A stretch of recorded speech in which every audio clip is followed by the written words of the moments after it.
목사님께서 본문을 가지고 엘리야 제단에 불을 주옵소서라는 제목으로 말씀 주십니다. 목사님 나오십니다. 할렐루야. 하나님께 감사와 영광의 말씀을 시바랍니다. 할렐루야. 기도하겠습니다. 하나님 감사합니다. 감사합니다. 우리를 이 은혜로운 동산으로 인도해 주시어서 말씀 듣고 은혜 받게 하심을 감사합니다. 저희들이 기도할 때 하늘 문이 열려지게 하여 주시고 무엇을 원하느냐 주님 앞에 확실하게 말씀드릴 때 응답으로 바꿔지게 하여 주시옵소서. 하나님은 예나 지금이나 변함없이 역사하시고 가멜산 제단에서 역사하셨던 하나님의 능력이 오늘 이 시간 우리 가운데 임재해 주실 줄로 믿습니다. 역사하여 주옵소서. 예수님의 이름으로 감사하며 기도하옵나이다. 아멘. 할렐루야. 한번 따라서 하십시다. 엘리야의 제단에 내렸던 불을 내게도 주옵소서. 한 번 다시. 엘리야의 제단에 내렸던 불을 내게도 주옵소서. 받으시기를 주의 이름으로 축원합니다. 오늘 본문 말씀의 배경을 간단히 소개한다면 옛날 이스라엘의 7번째 왕이 아합 왕이었습니다. 그런데 이 왕이 원래는 하나님을 아는 사람이었는데 장가를 잘못 갔어요. 이방신을 섬기는 여자를 아내로 맞이하면서 이 왕이 탈선이 되었어요. 다시 말하면 타락했어요. 그래서 하나님을 저버리고 우상을 숭배하는데 바알신과 아세라신을 섬기는 아주 우상 대장이 되어버렸어요. 지금도 그렇습니다만 옛날에는 왕이 하나님을 잘 믿으면 백성들이 축복을 받고 또 하나님을 믿지 않고 우상을 숭배하면 왕만 버림받는 것이 아니라 백성들에게도 큰 화가 임하는 이런 역사가 있었어요. 그래서 이 왕이 탈선하여 우상을 숭배하니까 온 백성들이 걱정입니다. 이러다가 큰일 나겠다. 이러다가 우리가 망하겠다. 다 걱정만 하지만 누가 감히 왕 앞에 가서 왕이여 회개하고 하나님께 돌아오세요 이런 말을 할 수가 없습니다. 그런데 하나님의 사람 엘리야가 하나님께 영감을 받아서 아방을 찾아갑니다. 왕이여 빨리 회개하고 하나님께로 돌아오세요. 그렇지 아니하면 이 땅에 내 말이 있기 전에는 피 한 방울 이슬 한 방울 내리지 않을 것입니다. 회개하고 돌아오라고. 그러나 왕이 엘리야의 말을 들을 리가 없지요. 그런데 웬걸 한 달이 되고 6개월이 되고 1년이 돼도 진짜 비도 이슬도 내리지 않습니다. 그러면 아하 그 사람 말이 맞은가 보다 하고 회개할 생각을 하지 않고 오히려 그놈 때문에 이 땅에 비가 오지 않는다. 그놈 때문에 이 땅에 이슬도 내리지 않는다. 찾아서 당장에 죽이라고 그랬어요. 그러나 하나님께서 엘리야 선지자를 잘 보호하고 계시기 때문에 아합이나 또 군졸들에게 잡힐 리가 없습니다. 그러기를 2년이 지나고 3년이 지나고 3년 6개월이 되도록 비가 오지 않습니다. 이슬 한 방울 내리지 않습니다. 그러니 나라가 어떻게 되겠어요? 온통 나라가 흉년에 가뭄에 농사도 안 되고 가축도 안 되고 사람이 살기도 힘들 정도로 어려움에 직면하게 됩니다. 더 이상 기다릴 수가 없어서 엘리야 선지자가 왕을 찾아왔어요. 왕이여 당신이 믿는 바알신과 아세라신이 진짜인지 내가 믿는 하나님이 진짜인지 내기를 하자고 그랬어요. 그게 무슨 내기를 할까? 저 가멜산 꼭대기에 제단을 만들어 놓고 제물을 올려놓고 기도합시다. 그래서 기도해서 불이 떨어져 그 재물을 태우게 하는 신이 진짜인 것을 내기를 하자고 그랬어요. 그게 좋다. 그게 날짜를 정했습니다. 그날이 다가왔습니다. 아방은 바알의 선지자 450명, 또 아세라 선지자 400명, 도합 850명과 또 많은 신하들과 군인들을 거느리고 가멜산으로 올라갔어요. 그래서 엘리야는 혼자 나갔어요. 엘리야가 제안했어요. 너희들이 숫자가 많으니까 너희들이 먼저 너희들이 믿는 신에게 기도하라. 좋다. 850명의 선지자가 자기들이 믿는 신에게 기도합니다.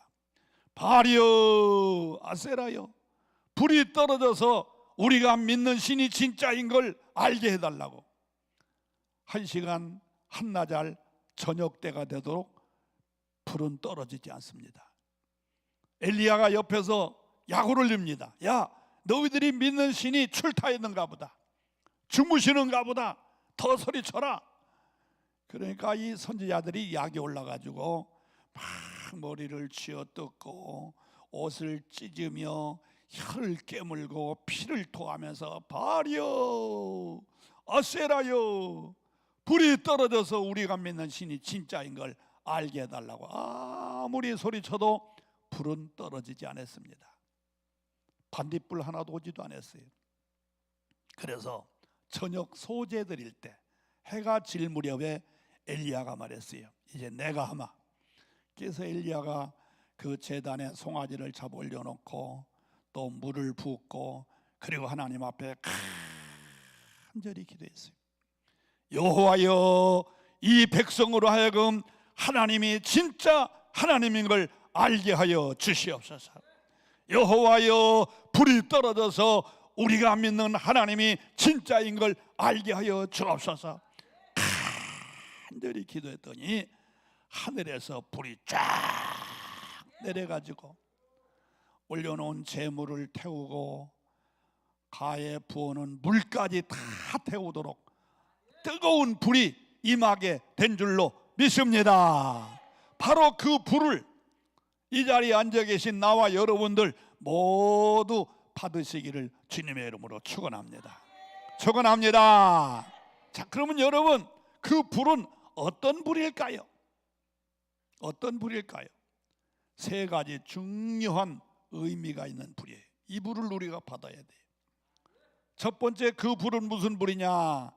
하나님의 임재를 상징하는 불. 다른 말로 말하면 하나님이 함께 하신다라는 의미를 가진 불이라, 그런 얘기예요. 여러분, 우리가 구약 성경을 읽어보면요, 불이 있는 곳에 하나님이 임재하셨습니다. 하나님이 함께 하셨어요. 대표적인 예를 들면 모세가 시내산에 올라가는 중인데 가시떨기 나무 위에 불이 붙었어요. 게 이상하다. 그리고 모세가 가봤더니 거기서 음성이 들립니다. 모세야, 모세야, 네가 선 땅은 거룩한 곳이니 네 손을 벗어라 하시면서 하나님께서 모세를 불러서 사명을 맡기시는 역사, 여러분 잘 아시지요? 바로 불이 있는 그곳에 하나님이 임재하셨던 거예요. 또 이스라엘 민족을 애굽에서 탈출하여 저 가나안을 인도할 때에 광야길을 갈 때 낮에는 구름 기둥으로, 밤에는 무슨 기둥으로? 불기둥으로 인도했어요. 그 불기둥이 뭐냐? 하나님의 임재를 상징하는 거예요. 하나님이 함께 하신다, 하나님이 동행하신다, 그런 의미 아닙니까? 불은 하나님의 임재를 상징하는 거예요.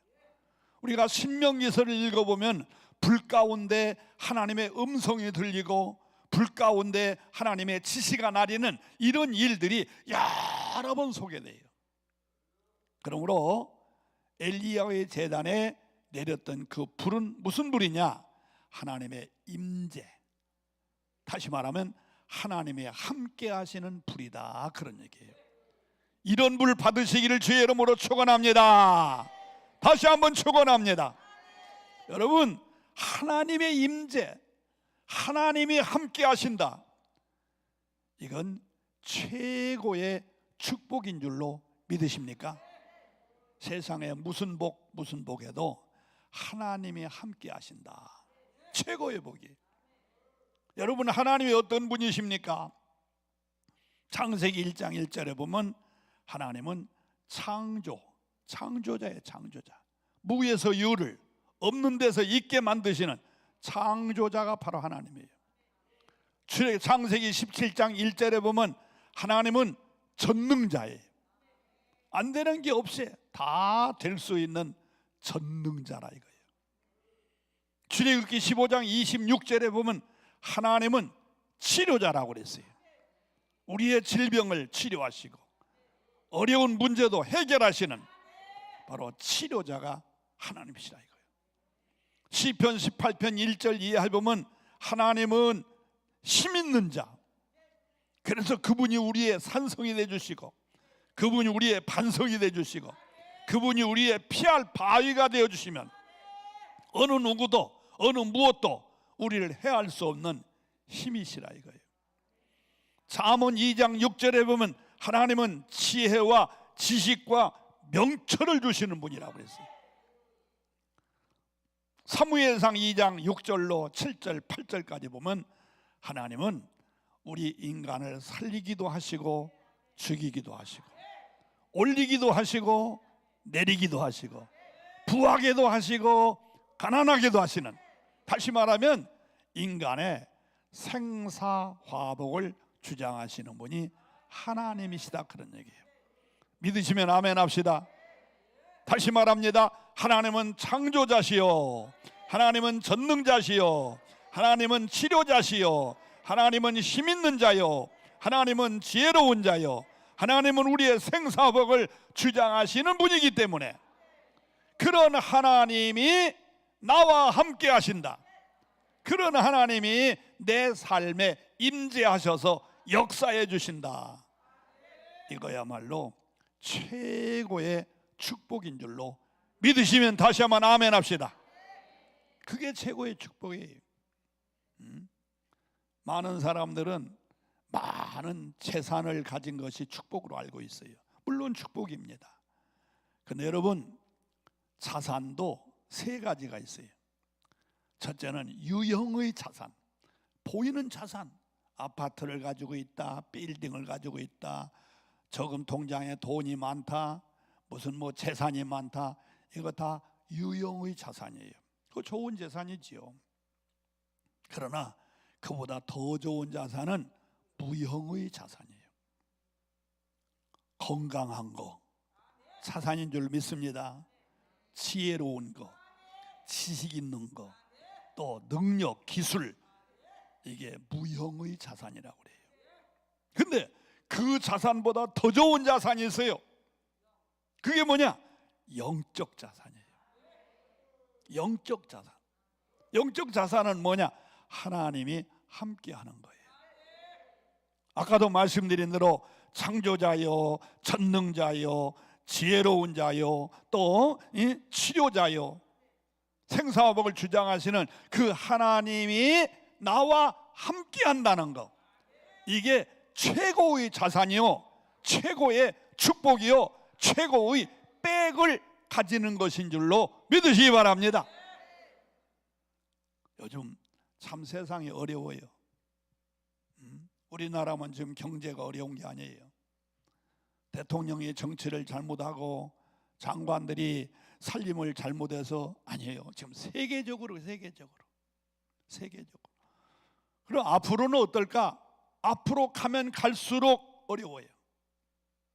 인구는 기하급수로 늘어납니다. 이상기온 현상은 자꾸 일어납니다. 세상은 완전히 지금 어려운 가운데 빠져가고 있어요. 그러므로 갈수록 어려워요. 이러한 때에 우리가 살 길은 하나님이 함께 하시는 복을 받아야 된다는 거예요. 하나님이 함께 하셔야 돼요. 그러므로 엘리야의 제단에 내렸던 이 불, 즉 하나님이 함께 하시는 이 축복이 바로 여러분에게, 여러분의 가정에, 여러분의 사업에, 여러분의 삶에, 여러분의 일생에 함께 하시기를 주의 이름으로 축복합니다. 하나님이 함께 하셔야 돼. 한번 따라서 하세요. 주여, 하나님이 함께 하시는 그 불을 내게도 주옵소서. 받으시기를 축복합니다. 두 번째로 그 불은 어떤 불이냐? 능력의 불 또는 승리의 불이에요. 지금 가멜산에서 대립 전쟁이 붙었어요. 그런데 아합 왕은 바알의 선지자 450명, 아세라 선지자 400명, 또 그를 따르는 수많은 군병들이 거기 다 있어요.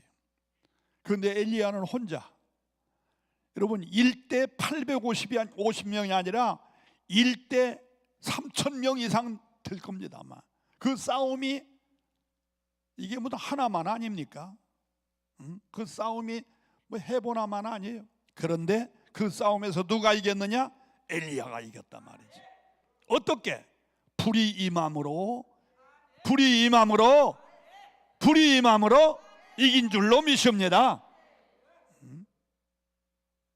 그 수많은 선지자들과 수많은 군병들이 있었지만 불이 떨어지지 않으니까 다 그냥 벌벌 떨고 있었는데 엘리야의 제단에 불이 임하니까 그 순간 850명 그냥 꽁지야 불이 붙어라고 도망가려고 하는 놈들 다 잡아 죽였고, 또 아합을 따르던 모든 군졸들도 무서워서 벌벌 떨을 때에 한 놈도 도망가지 못하게 하고 다 죽였다고 성경에 말하고 있어요.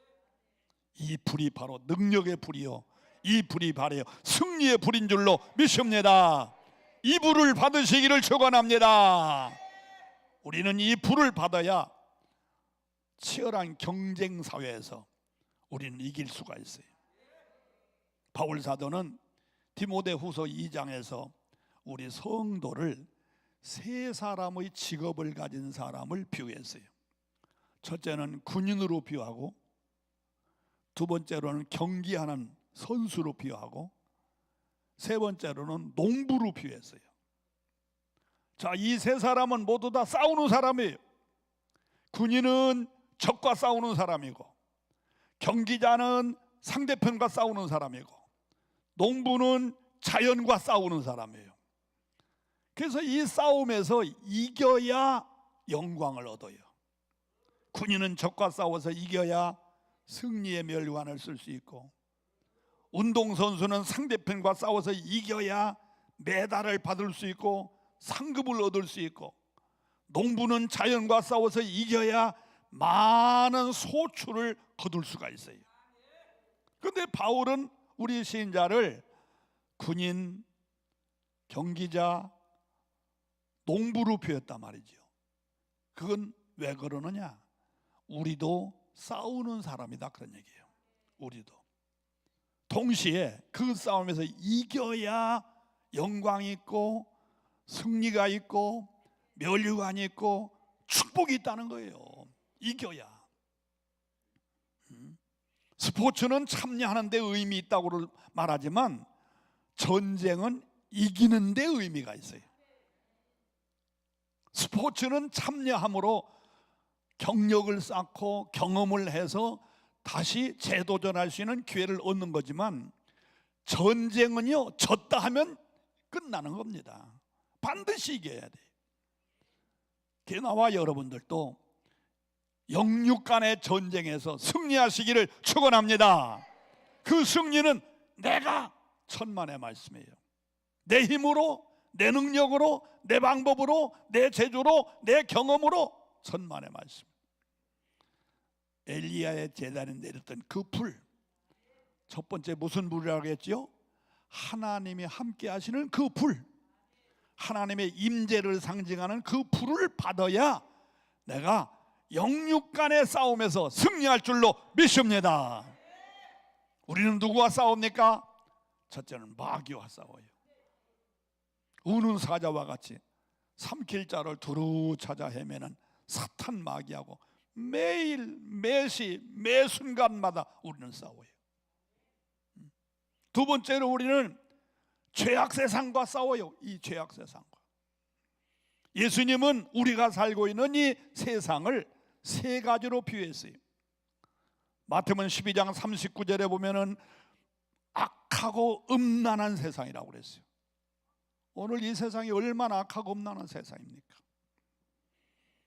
마태복음 17장 17절에 보면은 믿음이 없고 패역한 세상이라고 그랬어요. 마태복음 24장 12절에 보면은 불법이 성하고 사랑이 식어진 세상이라고 그랬어요. 예수님 말씀 그대로예요. 오늘 나와 여러분이 살고 있는 이 세상이 얼마나 악하고 음란한 세상입니까? 얼마나 믿음이 없고 패역이란 말은 거꾸로 돌아간다 이거야. 윤리도 도덕도 철학도 인간의 모든 삶이 지금 뒤집혔어요. 그런 세상이에요. 불법이 성하고 사랑이 식어진 세상. 이런 세상에서 우리 성도가 성도의 삶, 성결한 삶, 거룩한 삶, 경건한 삶 안 돼요. 안 됩니다. 내 힘으로 안 돼요. 성령의 불을 받아야, 그 성령의 불이 나와 함께 하심으로 악하고 음란한 세상도, 믿음이 없고 패역한 세상도, 불법이 성하고 사랑이 식어진 이 세상도 이길 수 있을 줄로 믿습니다. 불 받아야 승리할 수 있어요. 그리고 오늘 이 세상은 치열한 경쟁, 우리가 살아남기 위해서 일명 생존 경쟁의 세상이에요. 남보다 내가 복받고, 남보다 내가 승리하고, 남보다 내가 성공하고, 남보다 내가 복된 삶을 사는 거, 이거 쉬운 일이 아닙니다. 치열한 생존 경쟁에서 살아남으려면 내 힘으로는 안 돼요. 내 힘으로. 하나님이 함께 하시는 그 불, 하나님의 임재를 역사하는 그 불이 우리 가운데 임할 때, 엘리야의 제단에 내렸던 그 불을 받아야 위에서 말한 대로 마귀도 이길 수 있고, 죄악 세상도 이길 수 있고, 치열한 경쟁 사회에서도 이기고 승리할 줄로 믿습니다. 이 불 받으시기를 주의 이름으로 축원합니다. 불 받아야 돼요. 불 받아야 돼요. 세 번째로 그 불은 무슨 불이냐? 하늘 문이 열리고 축복의 비가 내리게 한 불이었어요. 지금 이스라엘 천지에는 3년 6개월 동안 비 한 방울, 이슬 한 방울 내리지 않았어요.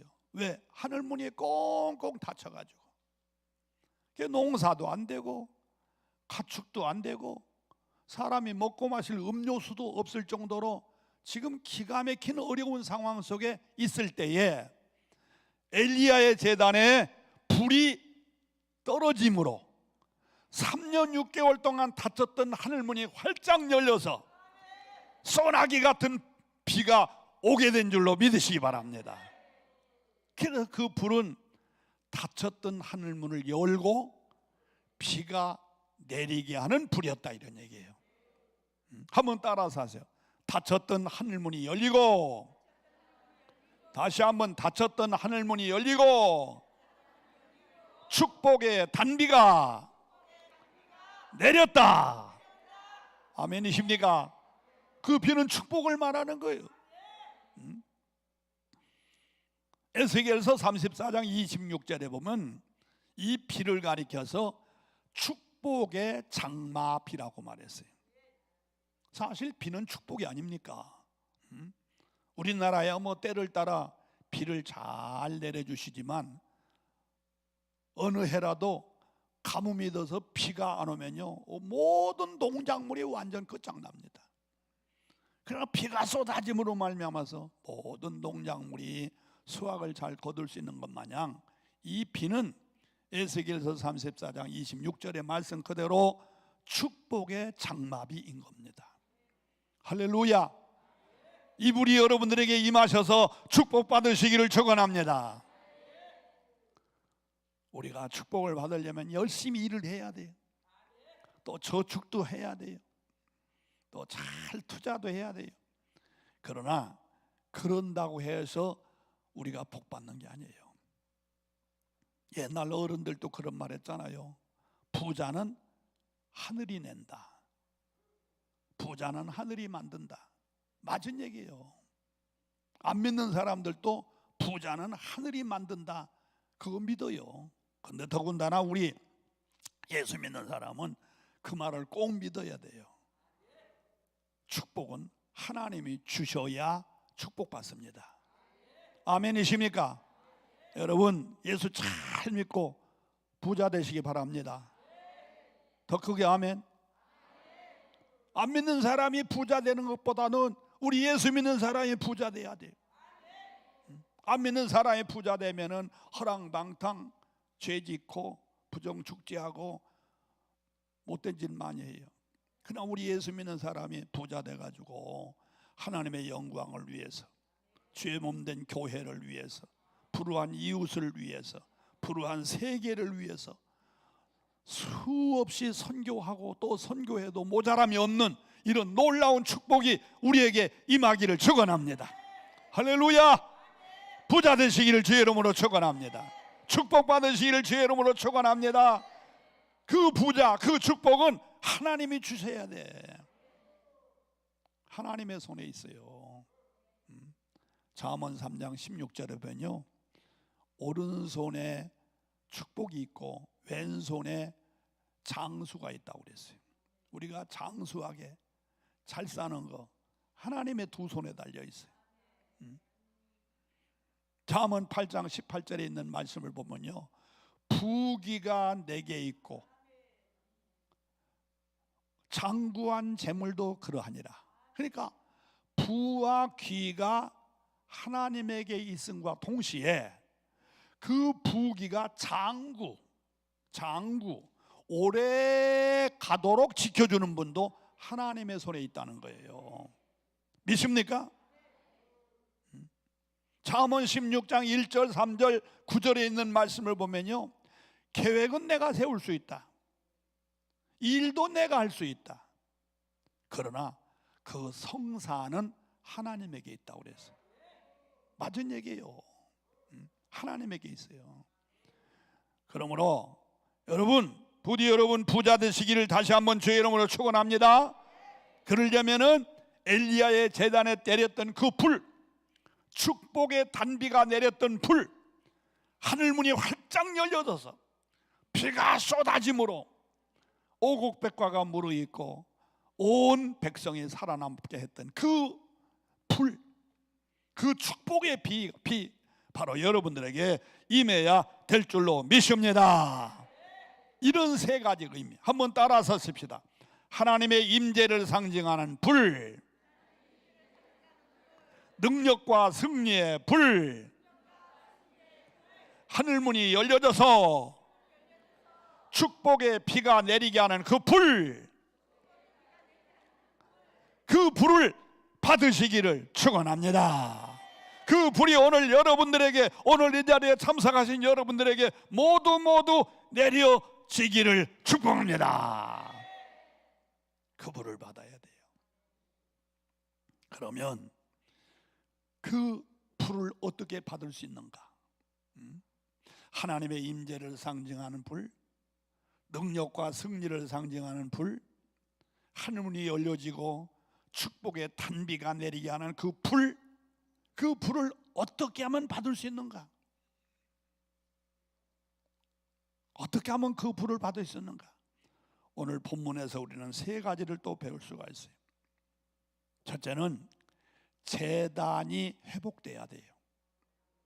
오늘 보세요. 엘리야의 제단에 언제 불이 임했느냐? 첫 번째 12개의 돌을 취하여 모아놨다고 그랬어요. 엘리야가 12개의 돌을 취하여 제단을 만들었다고 했어요. 자, 12이 무슨 의미가 있을까요? 12, 왜 10도 아니고 20개도 아니고 12, 무슨 의미가 있어요? 그렇죠. 그동안 아방이 통치하면서 이스라엘 민족들이 하나님 앞에 제단 쌓고 예배 드렸던 그 제단을 다 없애버렸거든요. 그러므로 엘리야가 12개의 돌을 취했다고 하는 것은 12지파를 한 군데 모았다, 그런 의미가 있어요. 다시 말해서 무너진 제단, 아방에 의해서 무너진 제단을 다시 수축했다, 그런 의미가 있어요. 그렇습니다. 오늘 엘리야의 제단에 내렸던 그 불이 우리에게 임하려면 우리도 예배가, 제단이 회복돼야 돼요. 아멘이십니까? 숯불은 모아놓을 때에 불이 붙습니다. 흩어지면 불은 꺼집니다. 시원찮은 불이라도 모아놓으면 다시 불이 활활 타오릅니다. 마찬가지로 오늘 우리들의 마음이나 우리들의 삶 속에 여호와가 함께 하시는 그 불, 축복이 임재하는 그 불이 임하려면은 제단, 예배가 회복돼야 되는 줄로 믿으시기 바랍니다. 예배가 회복돼야 돼요. 예배는 여러 가지 의미가 있습니다만서도 예배는 첫째는 구원받은 우리가 하나님께 최고로 감사 표현이 예배입니다. 두 번째로 예배는 구원받은 우리 신자가 경건 훈련 받는 시간이 예배입니다. 세 번째로 예배는 하나님께로부터 축복받는 지름길과 같은 것이 바로 예배입니다. 그 예배가 얼마나 중요한지 몰라요. 근데 안타까운 것은 한 3년 전에 세계적으로 그렇습니다만 특히 우리나라에 코로나라는 것이 들어와 가지고 이 예배 제단이 무너졌어요. 요즘은 조금 회복이 됐습니다만서도 그래도 아직도 비대면 예배인지 뭔지 해가지고서 아직도 교회 나오지 않는 사람이 많아졌어요. 지금 통계에 의하면 코로나 전과 지금에 비했을 때에 교인들 출석 숫자가 30% 이상이 줄었어요. 30% 이상. 이거 심각한 문제예요. 오늘 이 자리에 참석하신 여러분은 이 설교가 별로 필요 없습니다만서도 만약에 방송을 듣고 있는 성도가 있단다면 이제 코로나 핑계대지 말고 예배가 회복되어야 당신 축복받습니다. 예배가 회복돼야, 제단이 회복돼야 축복을 받아요. 아멘이십니까? 여러분, 예배의 4대 의미가 있어요. 예배의 4대 의미. 첫째는 만남입니다. 하나님과 만남, 예배의 의미예요. 두 번째는 드림입니다. 하나님께 나의 정성과 마음을 드리는 거예요. 세 번째로는 받음입니다. 하나님께로부터 은혜를 받고 축복을 받고 응답을 받는 받음입니다. 네 번째로는 나눔입니다. 나눔, 하나님과의 나눔, 성도와의 나눔, 이 나눔이에요. 그래서 예배의 4대 의미는 한번 따라서 하세요. 만남, 드림, 받음, 나눔, 이게 예배의 4대 의미입니다. 그렇다면 여러분, 비대면 예배를 통해서 이 4가지 의미가 가능할까요? 비대면 예배, 교회 나오지도 않고 그냥 안방 구석에 앉아서 소파에 앉아서 드리는 그런 예배를 통해서 하나님을 만나고 하나님께 드리고 하나님께 받고 성도와 나눔, 이게 가능하겠느냐 이거예요. 그건 절대 불가능한 거예요.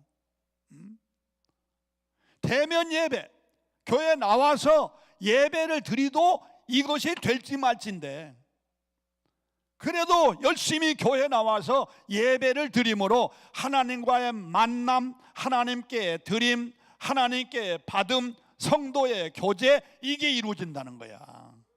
그게 예배예요. 그게 예배. 그런데 지금 한국 교회가 옛날에 비해서 예배가 늘고 있어요, 줄고 있어요? 엄청나게 줄고 있어요. 주일 예배 안 드리는 사람도 많거니와 오늘 교회 가운데 보면 주일 오후 예배, 저녁 예배 안 드리는 교회가 얼마나 많은지 몰라요. 수요 예배 없는 교회가 얼마나 많은지 몰라요. 새벽 예배 없는 교회들이 수없이 많아요.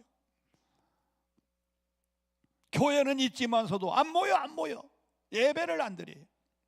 그러니 하나님이 역사할 수가 없어요. 여러분, 한국교회 역사를 보세요. 예배를 많이 드릴 때, 예배를 뜨겁게 드릴 때 한국교회는 부흥되었습니다. 교회마다 놀라운 기적이 일어났어요. 왜? 하나님이 함께 하시니까. 그런데 과거에 비해서 지금 한국교회 예배당이 얼마나 멋있습니까? 교회 안에 시설이 얼마나 좋습니까? 교회 안에 얼마나 기가 막힌 비품들이 있어가지고 편리하게 만들어 놨습니까? 그런데도 교회 예배 숫자는 줄어들었고 교회는 부흥이 안 되고 있고 교회 안에서 신유의 역사, 기적의 역사 없어졌어요.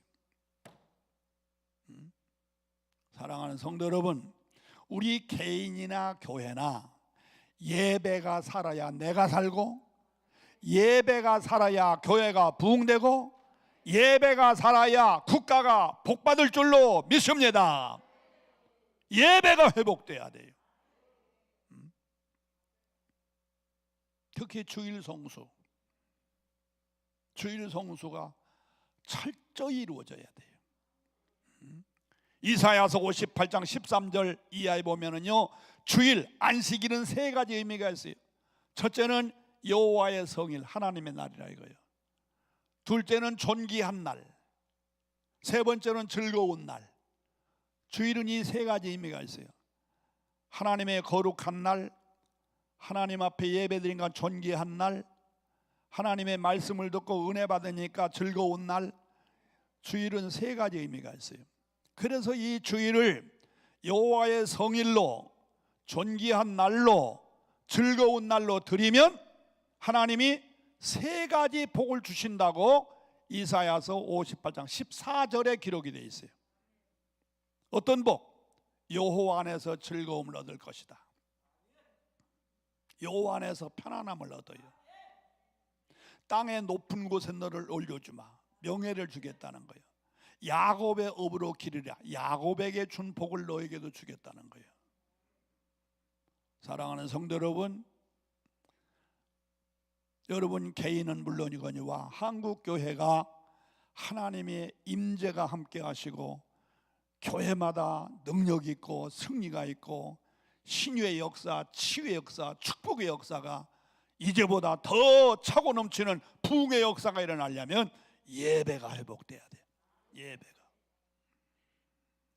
여러분들이 개교회 돌아가셔서 예배가 회복되는 선구자가 되시기를 축원합니다. 다시 한번 축원합니다. 이렇게 기도원까지 열심히 오시는 여러분들 참 대단합니다. 훌륭하세요. 바로 여러분들이 여러분 교회의 부흥의 기초가 되시기를 축원합니다. 제가 목회도 한 60년 가까이 목회를 했습니다만 교회나 어떤 모임이든지 간에 100명이 모이면 100명이 다 열심히 하면 이건 최고지요. 근데 그런 경우는 별로 없습니다. 교회나 어느 모임이나 제가 목회를 해봐도 마찬가지예요. 교회 안에 20%만 활성화되면 20%만 잘 활성화되면 나머지 80%는 저절로 둥글로 들어오게 돼 있습니다. 둥글로 오게 돼 있어요. 여러분 교회도 마찬가지예요. 여러분 교회가 몇 명이나 모이는지 모르겠습니다만 1000명이 모인다. 200명만 활성화되면 800명은 저절로 굴러 들어옵니다. 굴러 갑니다. 어떤 모임도 마찬가지예요. 모임도 통기동창이라든지 무슨 친목회라든지 그런 여러 가지 모임이 있는데 모임이 다 움직이지 어렵습니다. 그 중에서 20%만 열심히 하면 그 모임은 아주 멋있게 잘 돌아가요. 이게 심리학적으로 통계학적으로 나온 얘기입니다. 그러므로 바로 여러분이 여러분 교회의 20%에 해당되는 성도가 되시기를 축원합니다. 할렐루야! 여러분들이 교회 예배를 회복시키면 나머지 80%는 저절로 굴러갈 수가 있어요. 100%가 다 하면 얼마나 좋겠어요. 그건 쉬운 일이 아니에요. 예수님께서도 그렇게 능력이 많으신 예수님도 12제자 가운데 한 명은 완전히 타락했고 또 배신했고 다 그랬잖아요. 여러분들이 다 정말 교회 안에서 20% 안에 드는 이런 성도들이 되셔서 여러분들의 예배 회복이, 교회가 회복되기를 바라고, 여러분들의 기도 회복이 여러분 교회가 뜨거운 교회로, 기도하는 교회로 바꿔지기를 주의 이름으로 축원합니다. 할렐루야. 예배가 회복돼야 돼요. 그게 바로 하나님의 임재를 상징하는, 능력과 승리를 상징하는, 하늘문이 열리고 축복을 받게 하는 그런 역사가 일어나게 될 줄로 믿습니다. 따라서 하십시다. 예배를 회복시키자. 예배를 회복시키자. 바로 여러분이 예배의 회복자가 되셔야 돼요. 아멘. 자, 두 번째로 엘리야의 제단에 언제 불이 임했던가. 보세요. 엘리야는 어떻게 했어요? 송아지를 잡아서 각을 떠서 나무에 올려놓았다고 그랬어요. 송아지를 잡아서 각을 떠 나무에 올려놓고 그리고 기도했더니 불이 임했다고 그랬어요.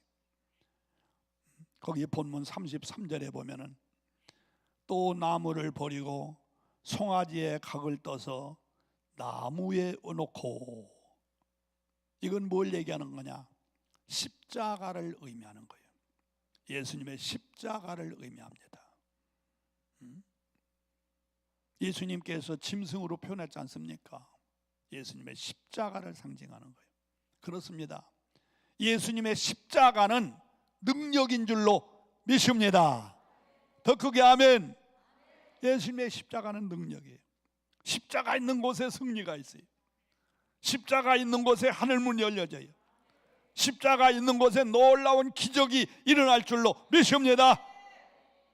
고린도전서 1장 18절에 보면 십자가의 도가 구원받지 못할 사람들에게는 미련하게 보이지만 구원받을 사람에게는 하나님의 능력이다, 이렇게 말씀했어요. 맞아요. 십자가 있는 곳에 하나님이 함께 하세요. 더 크게 아멘. 하나님이 언제 함께 하시느냐? 십자가 있는 곳에 하나님이 함께 하세요. 에베소서 2장에 보면 이 말씀이 잘 나와 있어요. 우리 인간은 죄와 허물로 죽었던 자들이에요. 그래서 마귀를 따르고 공중 권세를 잡았던 사탄 마귀를 따르다가 지옥에 갈 수밖에 없는 우리 인간들이었는데, 그런데 죄와 허물에서 다시 살려준 것이 뭐냐? 예수의 십자가였어요. 하나님과 원수되었고 하나님과 멀어졌던 우리를 다시 하나님과 가까이 했던 것이 뭐냐? 예수의 십자가였어요. 이방인이요 외인이요, 우리는 하나님 앞에 감히 설 수 없는 우리들을 다시 하나님 앞에 다시 나와서 하나님의 권속으로 하나님의 자녀로 회복시켜 준 것이 뭐냐? 예수의 십자가라는 거예요. 에베소서 2장에 그 말이 너무너무 자세히 잘 나와요. 그렇기 때문에 예수의 십자가는 하나님의 임재, 하나님이 함께 하는 것을, 그런 길이요 진리요 생명이신 줄로 믿으시고 오직 예수의 십자가를 앞세우고 승리하시기를 축원합니다. 또 예수님의 십자가는 승리야, 승리. 예수님께서 그 말로 다 할 수 없는 고난과 고통과 죽음, 그 십자가의 죽음, 결국 뭘로 승리하셨느냐? 십자가로 승리하신 거예요. 예수님은 부활로 승리하셨어요. 마찬가지로 예수님의 십자가는 승리를 상징하는 거예요. 아멘 하시 바랍니다. 예수님의 십자가가 있는 곳에 사탄 마귀는 물러날 줄 믿습니다. 예수님의 십자가가 있는 곳에 시험도 유혹도 환난도 핍박도 고난도 이길 수 있습니다. 예수님의 십자가가 있는 곳에 낙심, 좌절, 절망, 포기, 자살하고 싶은 그런 충동도 이겨낼 수가 있어요. 예수의 십자가는 이길 수가 있어요. 예수의 십자가로 여러분은 영적 전쟁뿐만 아니라 생존 경쟁에서도 이길 수가 있어요. 이길 수 있어요. 여러분, 천주교에 가보면은요, 그 종탑이나 아니면 강단에다가 이렇게 P자를 쓰고 밑에다가 X자를 쓴 거 보셨어요? 안 보셨어요? 많이 보셨죠? 에? 종탑이나 아니면 강단에 P자 쓰고 밑에는 X자를 쓴 게 있어요. 그걸 일컬어 키로라고 그래. 키로. 그 아주 역사적인 아주 유명한 전설이 있어요. 그게 뭐냐면은 로마의 황제 가운데 콘스탄틴 황제가 있어요. 그 어머니가 아주 신앙이 좋고 그 신앙을 그대로 이어받은 콘스탄틴 황제가 있어요. 그래서 원래 로마가 기독교를 박해하다가 콘스탄틴이 황제 됐을 때의 주후 323년에 기독교를 자유화시켰어요. 국교까지 만들었어요. 그런데 그 바로 키로가 뭐냐면 콘스탄틴 황제가 기도하는 가운데 환상이 보였어요. 환상. 그 환상이 바로 그게 보인 거예요. 그게 P자가 쓰고 밑에다 X자. 그건 그 뜻은 뭐냐면 예수의 십자가를 상징하는 뜻입니다. 그게. 그러면서 하나님께서 콘스탄틴에게 영감을 주시기를 네가 어떤 전쟁에 나가든지 그 깃발을 가지고 나가라 이거야. 옛날에는 황제가 전쟁마당에 나갔잖아요. 앞에 나가서 뭐 진두지휘를 했잖아요. 그래서 이 콘스탄틴 황제가 P자를 쓰고 X자를 쓰고 키로 이걸 들고서 앞에 나가는 거예요. 그래서 적과 싸우면요, 싸웠다면 이기는 거예요. 그냥 어느 전쟁에서든지 간에 콘스탄틴은 승리의 개가를 부르고 돌아오는 거예요. 그래서 그게 바로 승리를 상징하는 예수 그리스도의 십자가를 의미하면서 승리를 상징하는 것이 그게 바로 키로입니다. 그런 중요한 의미가 있어요. 그러므로 오늘 이것이 나와 여러분들에게도 삶의 현장에서 적용하시기를 축원합니다. 여러분들도 영적 전쟁에서 예수의 십자가가 있으면 사탄이는 물러나요. 어떤 시련과 어려운 환난과 핍박과 고난이 있을지라도 예수의 십자가를 앞세우면 승리할 수가 있어요.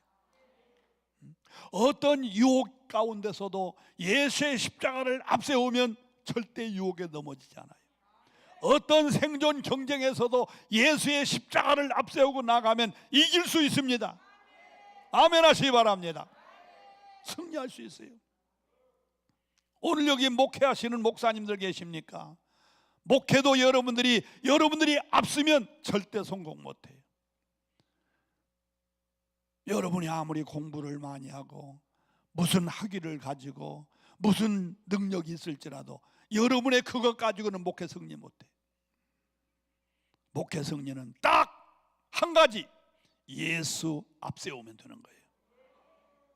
예수의 십자가를 앞세우면, 성령과 동행하시면 반드시 목회는 성공할 수 있어요. 내가 해봤어요. 내가 해봤어. 나도 내 재주와 내 능력으로 목회를 해봤습니다만 안 돼. 모든 걸 내려놓고 예수의 십자가를 앞세우고 성령과 더불어 동행할 때 교회 안에 막 신유의 역사가 일어나고 기적이 나타나고 소문이 나고 신자들이 막 들어오고 막 매년마다 배가 부흥되는 놀라운 역사를 경험해 봤어요. 예수의 십자가는 승리입니다. 예수의 십자가는 가난도 물러날 수가 있어요. 가난도 물러날 수 있어요. 고린도후서 8장 9절에 유명한 말씀이 있어요. 너희는 예수의 은혜를 알라. 그는 원래 부요한 자시나 너희를 인하여 가난하게 되셨다. 그러므로 그의 가난으로 인하여 너희는 부욕해 되기를 원하노라. 이게 무슨 소리인지 압니까? 예수님은 원래 부자이셨습니다. 하나님의 아들, 하나님과 같은 분이기 때문에 예수님은 부자이셨어요. 그런데 너희를 인하여 가난하게 됐다.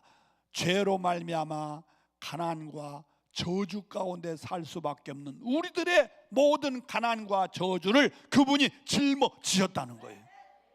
그러므로 말미암아 너희는 예수님이 너희 가난을 짊어졌으니까 너희는 부요하기를 원한다 했어요.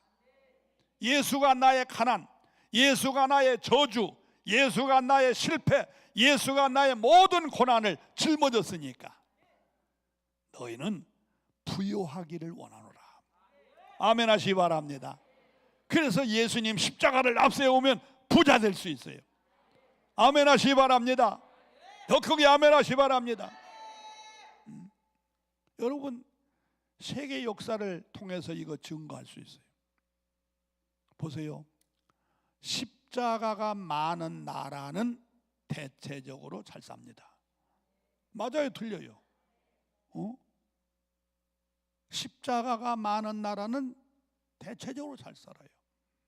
다시 말하면 기독교 국가가 대체적으로 잘 산다 이거예요. 우리나라에도요, 옛날에 유교 사상, 불교 사상 얼마나 가난하게 살았습니까?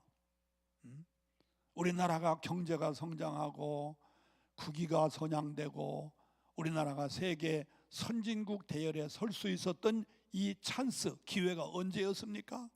기독교 문화가 한국에 들어오면서부터 역사가 달라진 거예요. 앞으로 이 나라가 더 잘 살고 더 복받는 나라가 되려면 십자가가 많아야 돼요. 십자가. 지금 한국에 교회가 많다, 교회가 많다, 너무 많다, 너무 많다 그러지만 아니에요. 아니에요. 그래봤자 옛날엔 25%가 기독교인이라고 말했는데 지금은 20%도 안 돼요. 기독교 국가 하려면 적어도 60%, 70%가 크리스찬이 돼야 돼. 그런데 우리나라 1000만, 1500만 말해도 25%밖에 안 돼. 사랑하는 성도 여러분, 때를 얻더니 못 얻더니 열심히 전도하셔서 십자가가 많은 나라, 십자가를 앞세우는 나라, 우리 대통령이 십자가를 무서워하고 십자가를 믿는 대통령, 모든 장관과 국회의원들이 십자가를 앞세우고 십자가를 믿는 모든 정치인들이 되셔야 이 나라가 더 부강한 축복받는 나라가 될 줄로 믿습니다.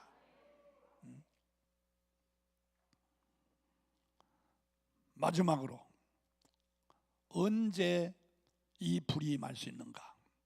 엘리야는 어떻게 했습니까? 자, 무너진 제단을 수축했습니다. 송아지를 잡아서 각을 떠서 올려놨습니다. 이걸 다른 말로 말하면 예배가 회복되고 십자가를 앞세웠습니다. 그 다음에 세 번째 엘리야는 어떻게 했어요? 37절에 보니까 기도했어요.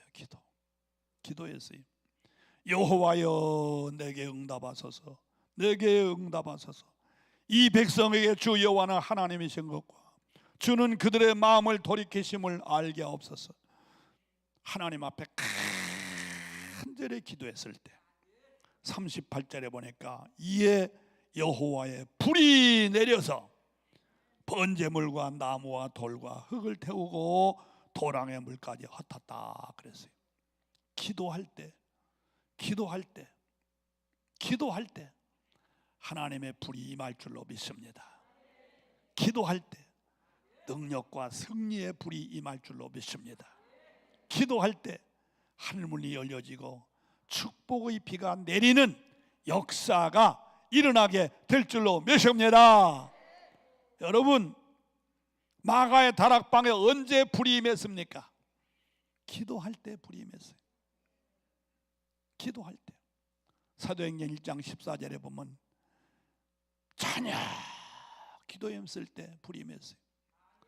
4장 30절에 보면은 필기를 다하는 온 힘과 온 정성과 온 능력, 온 생명을 바쳐서 간절히 기도할 때 막 불이 임해가지고 모인 곳이 진동하고 그 사람들에게 막 진동의 역사가 일어나고 막 능력의 역사가 나고 은사가 나타나고 막 이런 역사가 있었어요. 기도할 때 하나님의 역사가 일어납니다. 사랑하는 성도 여러분, 여러분 기도하러 오셨지요? 부디 열심히 기도하다가 엘리야의 대단에 내렸던 그 불 받아가지고 돌아가시기 바랍니다. 다시 한번 축원합니다. 그 불이 무슨 불이라고요? 하나님이 함께 하시는 불, 능력과 승리를 상징하는 불, 하늘이 열려지고 축복이 임하는 그 불, 이 불이 나와 여러분에게 꼭 임하시기를 축원합니다. 우리 주님은 그걸 원하세요. 그걸 원하세요. 누가복음 12장 49절로 50절에 있는 말씀을 보면 주님이 이런 말씀했어요. 내가 불을 던지러 왔노라. 이 불이 너에게 붙었으면 내가 무엇을 원하리요? 그 불이 너에게 붙기까지 나의 답답함이 어찌하오리요? 우리 주님은 우리에게 불 붙기를 원하세요. 불 붙기. 여러분의 마음에 우리 예수님께서는 불이 붙기를 원하세요. 무슨 불?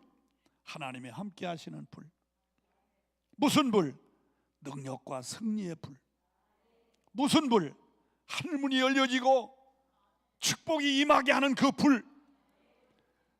그 불이 나의 마음속에, 여러분의 마음속에, 여러분 교회에, 여러분 목사님들에게, 한국교회에, 한국교회 주의 종들에게 붙기를 간절히 원하십니다. 아까도 말했습니다만 100% 성도가 한꺼번에 불 받는 건 쉽잖아요.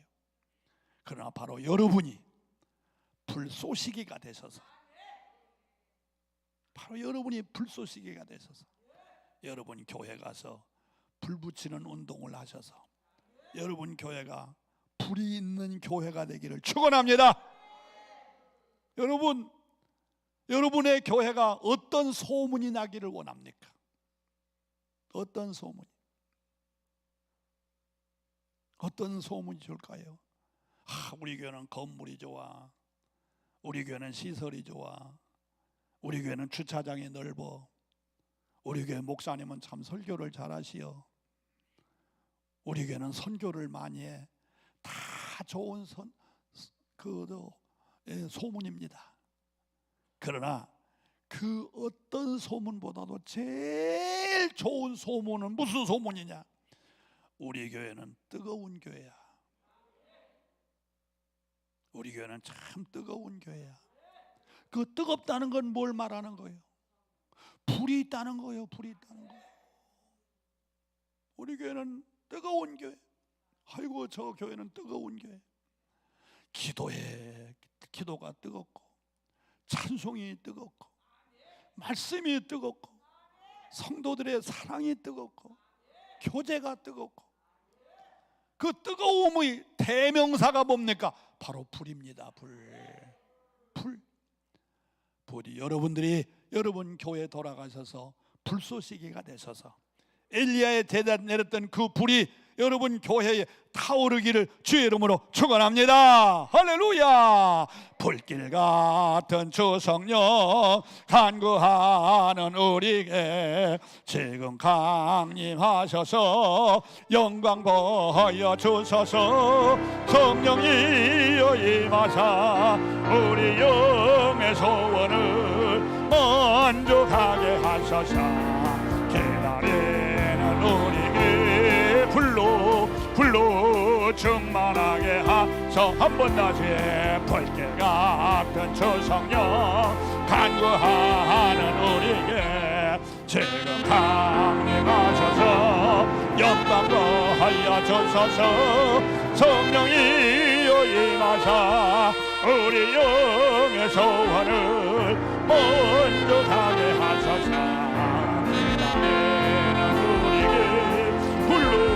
불로 충만하게 하소서. 성령이여 임하사 우리 영을 만족하게 하소서.